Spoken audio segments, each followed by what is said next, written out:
നമ്മൾ before and after സെക്ഷനിലെ രണ്ടാമത്തെ ട്രേഡാണ് കേട്ടോ. രണ്ടാമത്തെ ട്രേഡിൽ നിന്ന് നമ്മൾ എടുത്തിരിക്കുകയാണ് USD/JPY സെൽ എൻട്രിയാണ് നമ്മൾ എടുത്തിട്ടുള്ളത്. സോ നമ്മൾ ഗ്രൂപ്പിൽ അപ്ഡേറ്റ് ചെയ്തിട്ടുണ്ടായിരുന്നു, ഒരുപാട് പേര് കണ്ടിട്ടുണ്ടാവും, പുതിയതായിട്ട് കുറേ പേര് ജോയിൻ ചെയ്തിട്ടുണ്ട്. എല്ലാവർക്കും ഈ ട്രേഡിനെ കുറ്റി കിട്ടിയിട്ടുണ്ടാവും, കുറേ പേര് ട്രേഡ് എടുത്തിട്ടുമുണ്ട്.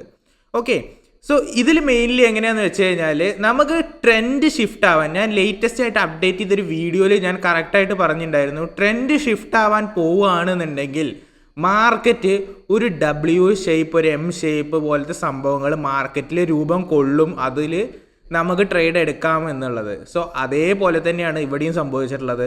കറക്റ്റ് ഒരു W ഷേപ്പ് രൂപപ്പെട്ടു. ഈ W ഷേപ്പിൻ്റെ വള്ളി ലാസ്റ്റിൽ നമ്മൾ എൻട്രി എടുത്തു. ഓക്കെ, സോ ഇത് ബ്രേക്ക് ആയപ്പോൾ നമ്മൾ എൻട്രി എടുത്തു, ഓൾറെഡി അവിടെ കൺഫർമേഷൻ കിട്ടിയിട്ടുണ്ട്. സോ ഇവിടുന്ന് എൻട്രി എടുത്തു, ഇതിൻ്റെ ഈ Wൻ്റെ ഈ ഒരു ഇതിൽ നമ്മൾ എൻട്രി എടുത്തു. ഓക്കെ, സോ ഇവിടുന്ന് നമുക്ക് സെൽ എൻട്രി കിട്ടിയിട്ടുണ്ട്. ഇപ്പോൾ കറക്റ്റായിട്ട് പോയിക്കൊണ്ടിരിക്കുന്നുണ്ട്, നിങ്ങൾ ഇതിൻ്റെ സ്ക്രീൻഷോട്ടും കാര്യങ്ങളൊക്കെ നിങ്ങൾ കാണുന്നുണ്ട്. ഓക്കെ, സോ ഇതിൻ്റെ ഇനി ആഫ്റ്റർ വീഡിയോ ഇതിൻ്റെ റിസൾട്ട് എന്താണെന്ന് അറിഞ്ഞിട്ട് നമ്മൾ ഉടനെ തന്നെ പബ്ലിഷ് ചെയ്യുന്നതാണ്. അപ്പോൾ ഫോളോ ചെയ്യാൻ മറക്കരുത്.